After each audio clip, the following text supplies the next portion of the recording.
Good morning, everyone. Well, I'm going to put this video together to get my accounts in sync.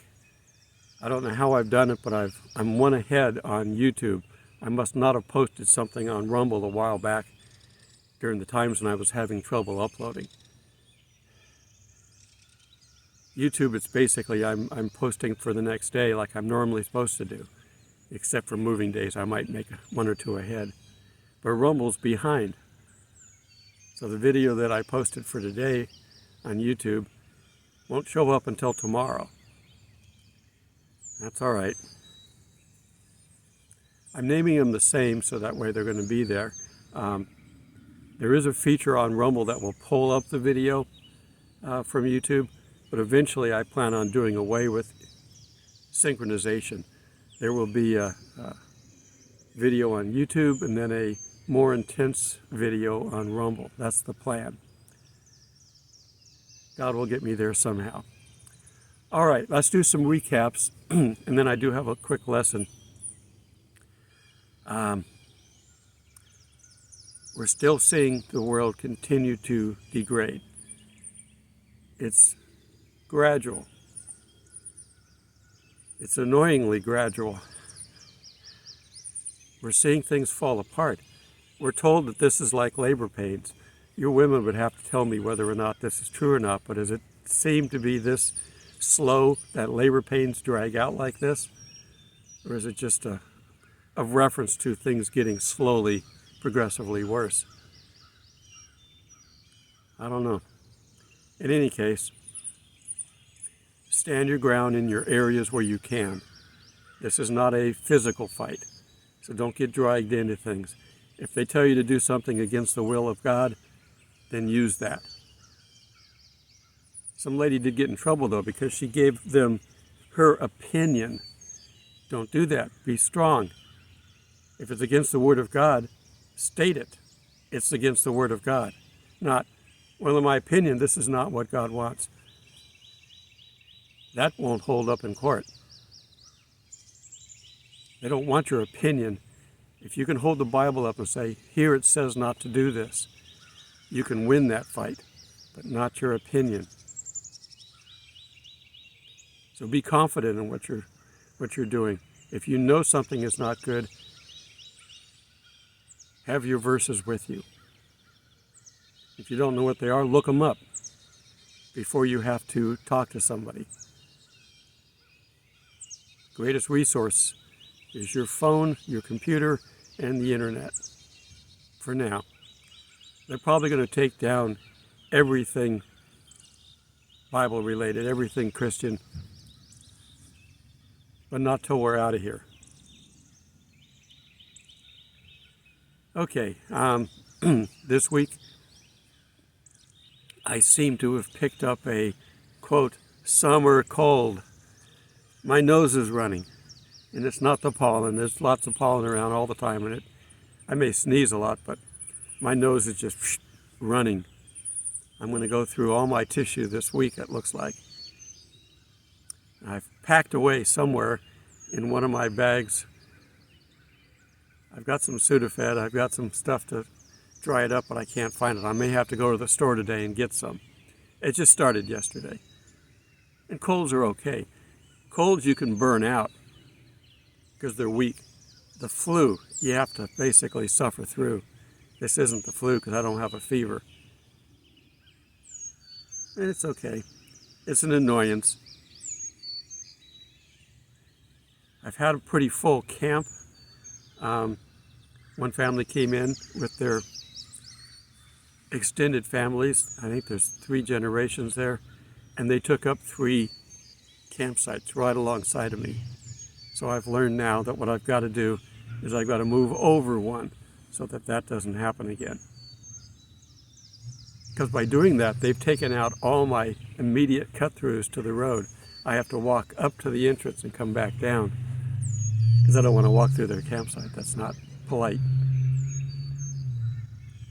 This is, minor. But you learn something, and you learn it by doing it. If you don't try things, you won't learn. I have been in this area for some time, and I've been in 1, 2, 3, 4, 5, this is my 6th individual site. There's 12 sites for just tent camping that have water and electricity, and they're cheaper than the RV sites. I'm probably using as much power as an RV does, but most people don't do that. My satellite is working fine. It's in the corner of my tent. Nobody knows I've got any of this stuff. I keep it all inside. For the most part, people are good out here, so I'm not worried about it for the people here, but somebody might come in and visit while you're out hiking and steal stuff if they know it's there. But it's like with your car. Don't leave anything visible in your car if you're away from it. It's not a 100% guarantee. A couple of years ago, somebody broke out my back driver's side window and didn't steal anything because I don't leave anything in my car. They ruffled through everything because they pulled everything out and threw it on the ground, on the floor, and didn't take anything because I don't have anything that they want. They're probably looking for guns or anything like that. I don't carry guns out here. If I was in bear country, I would have some bear spray. They don't like it. But not every site will let you have stuff like that. I have a horn, which is those little tiny, boat horns. You can push the button on the top and it makes a really loud noise. And that will scare most bears away. The only time you'd have problems really with bears is in the spring when they've got cubs. Most of the time, if you're making noise, they're going to get away from you. And most animals are that way. If you're making noise, the idea that you're going to sneak through these woods, don't do that. Then you might come up on something you don't want to see. Talk, make noise. You don't have to get a boombox out and play loud music, but you can just make enough noise that somebody, 100 feet away could hear you. Okay. Let's see. My son is scheduled to come back on the 28th. Lord willing, he will make that, but he hasn't given me a date. He's in the middle of some project and he wants to finish that. If you want to contribute to his account, do it this week because he's going to be returning sometime after that. He needs to finish this project up.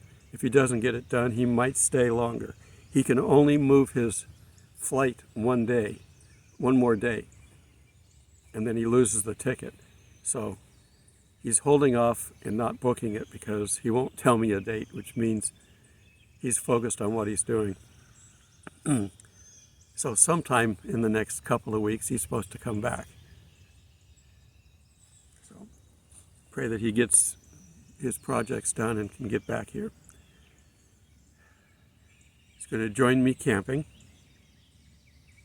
I've pretty much got everything that he needs to camp with, except for a tent. I've held off on that because I want him to have a say in it.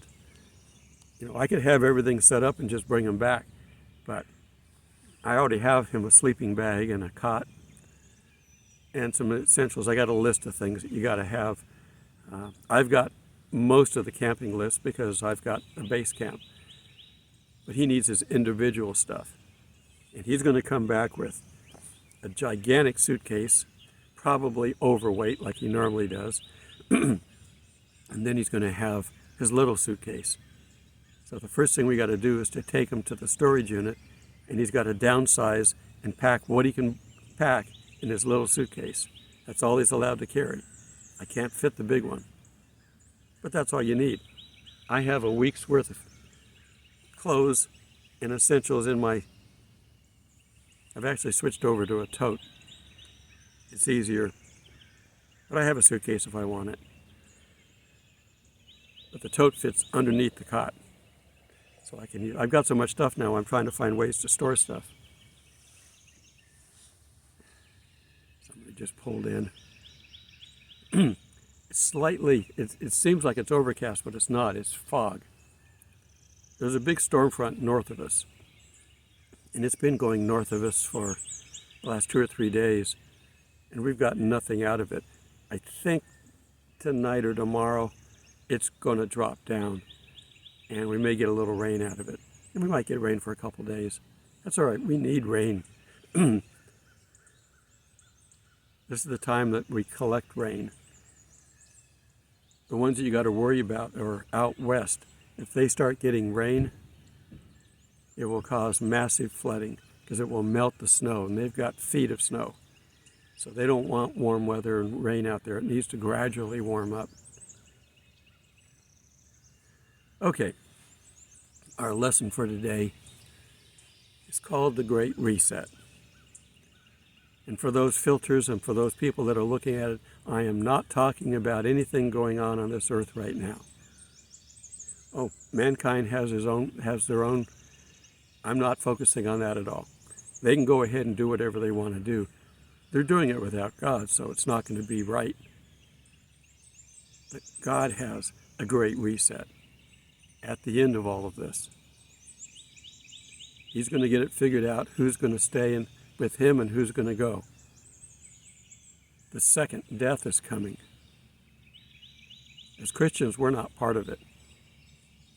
And as Christians, we're not part of a whole lot going on during that 70th week of Daniel. Some call it the tribulation time frame. The first half doesn't have a name, but the second half does say the great tribulation and the wrath of God. So we definitely don't want to be in that part. But we're going to disappear here shortly. We're in the way of Satan and his minions down here running around trying to change things. We'll get out of the way, and then they can finish what they're doing. And at the end, God will wipe out the forces. And then it's his great reset. So I want to turn to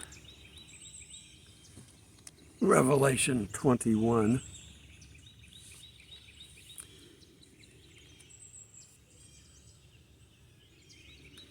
This is at the end of the Bible for a reason. Mankind has done all of this stuff. He's messed with everything. He's destroyed everything. He's attempted to replace God. And excuse me, my cold. I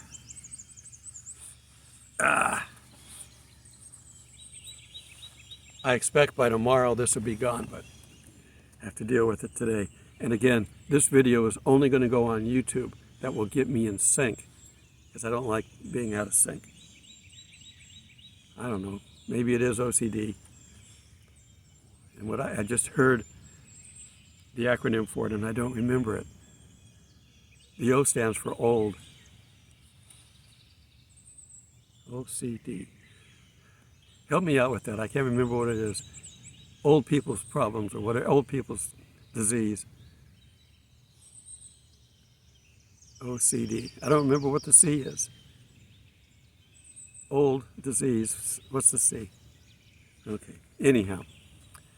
Okay, Revelation 21. Now I saw a new heaven and a new earth. For the first heaven and the first earth had passed away, and there was no more sea. Then I, John, saw the holy city, New Jerusalem, coming down out of heaven from God, prepared as a bride adorned for her husband. And I heard a loud voice from heaven saying, Behold, the tabernacle of God is with men, and he will dwell with them, and they shall be his people. This is what God's been waiting for. He's been wanting this from the beginning. Remember, Peter said, don't put your effort into this world because it's going to go away. Put your effort into heaven. Put your gold into heaven. Things down here are corrupt, and they will disappear through corruption, and eventually they will be burned up. The new heaven and new earth are coming. God himself will be with them and be their God, and God will wipe away every tear from their eyes.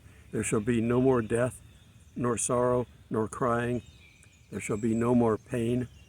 Many of us are appreciative of that. That's coming. We just have to get there. For the former things have passed away.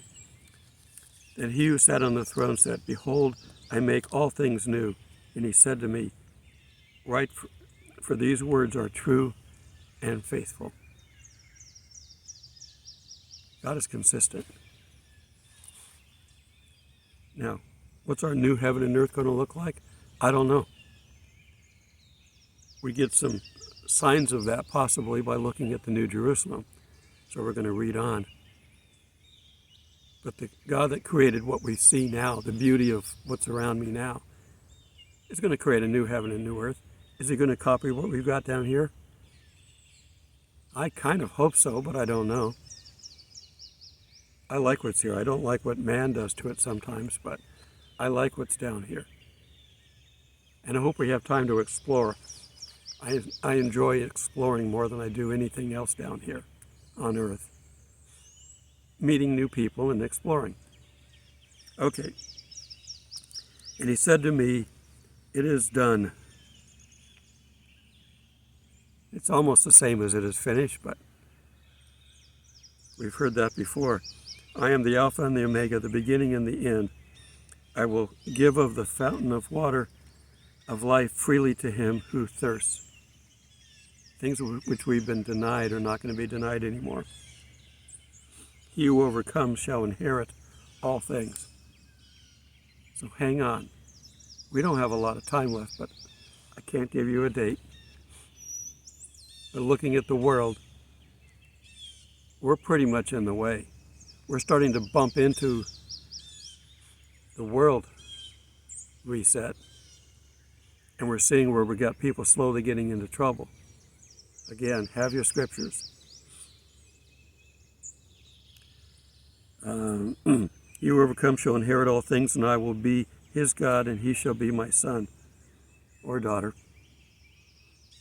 But the cowardly, unbelieving, abominable, murderers, sexually immoral, sorcerers, idolaters, and all liars, including Satan, shall have their part in the lake which burns with fire and brimstone, which is the second death. The great white throne judgment was in the last chapter. That was in verse 11 of 20. We don't have that. We have the Bema seat. We're not judged. We're graded. This is how well you did. You made it. We won the race. But some are going to get, more than one crown. Getting there, you get one crown. And we're not going to wear crowns in heaven. They threw them on the ground, remember? We don't wear crowns in heaven. We're all kind of equal up there. Except for God. Okay, I'm in verse 9.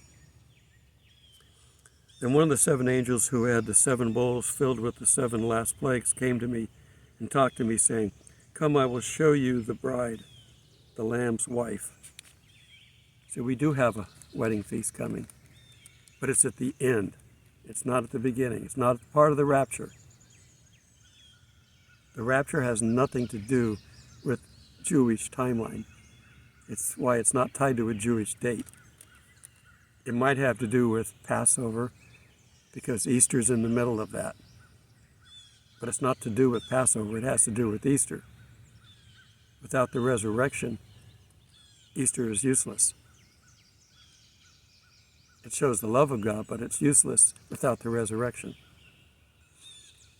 He carried me away in the Spirit to a great and high mountain and showed me the great city, the holy Jerusalem, descending out of the heaven from God, having the glory of God. Her light was like the most precious stone, like a jasper stone, clear as crystal.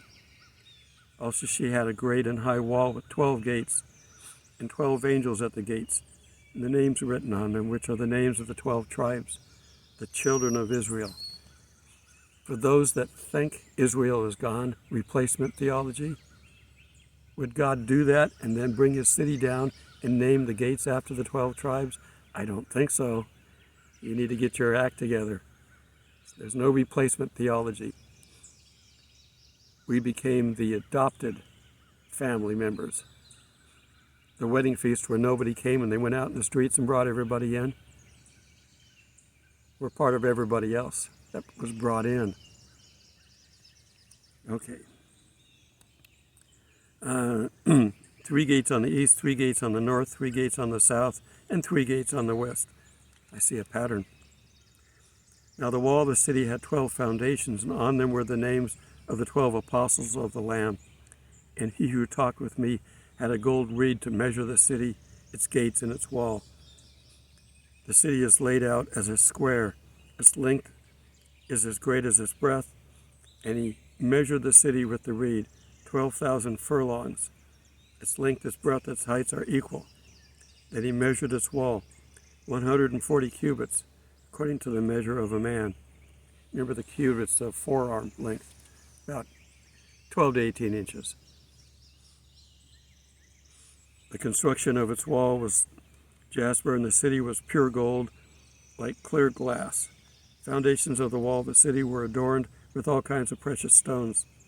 The first foundation was jasper, the second sapphire, the third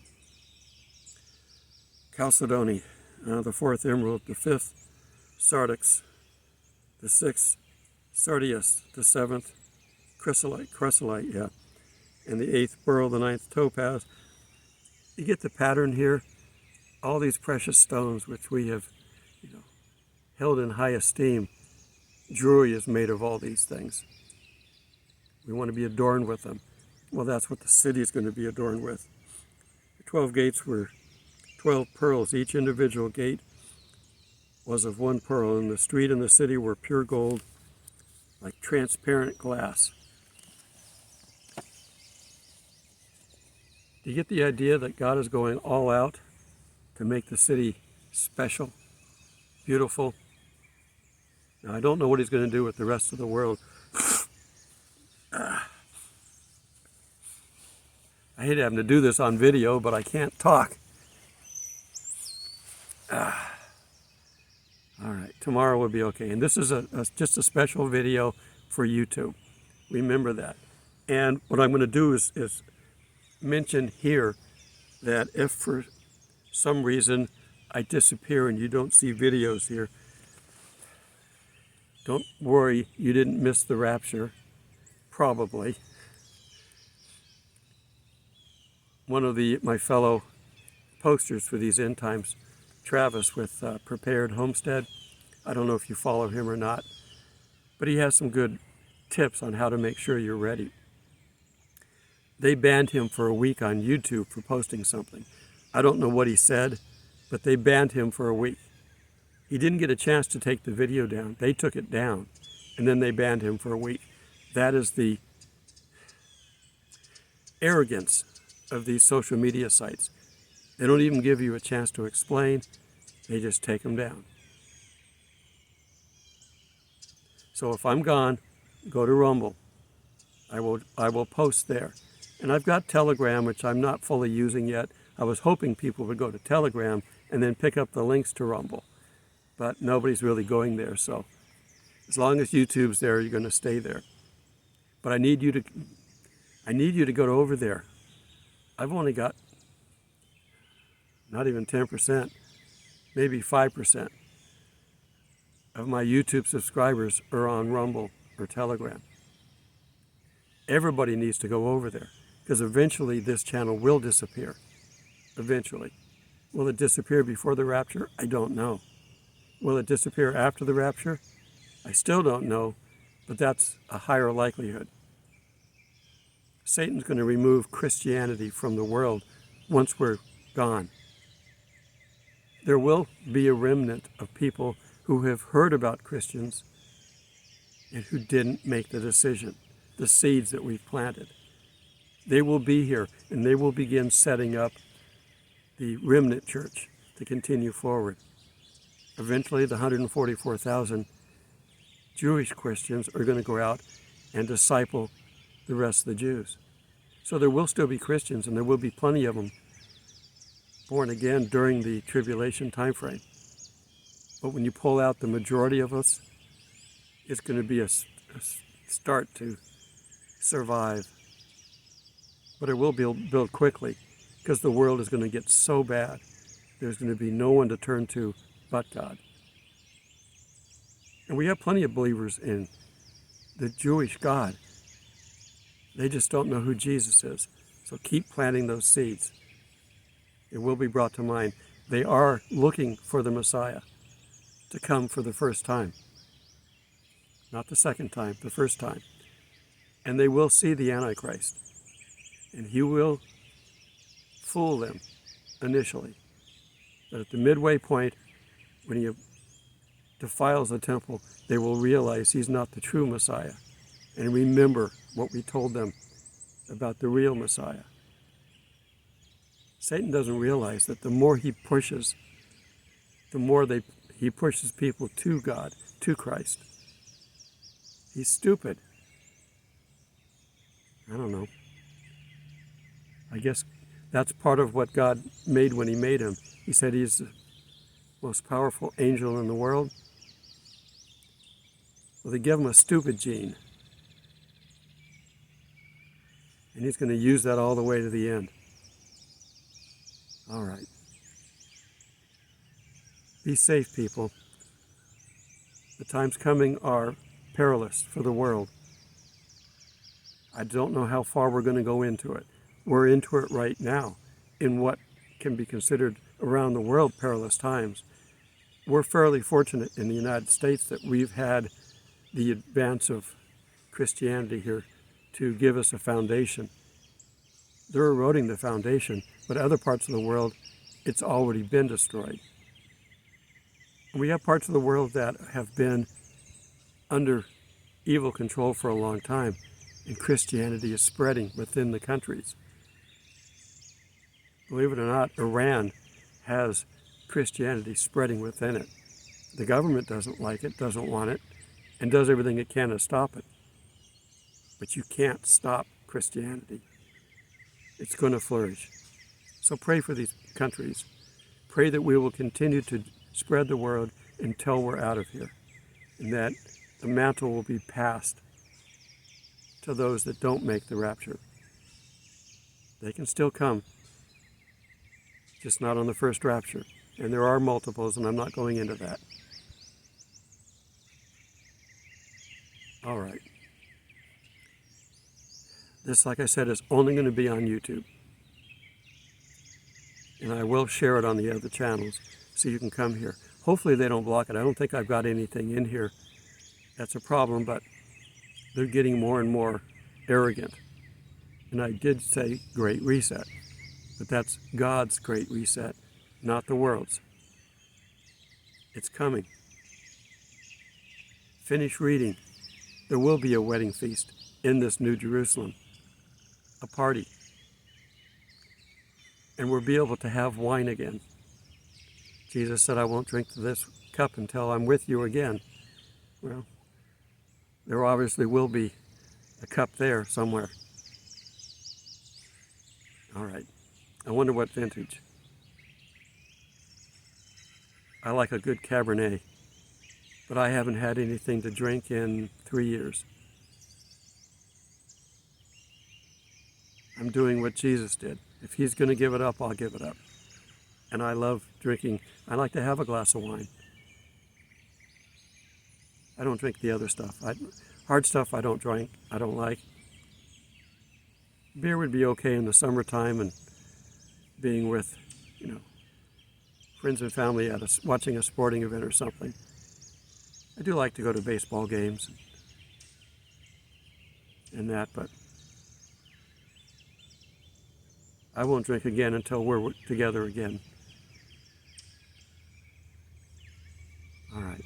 Till we meet in the clouds. God bless.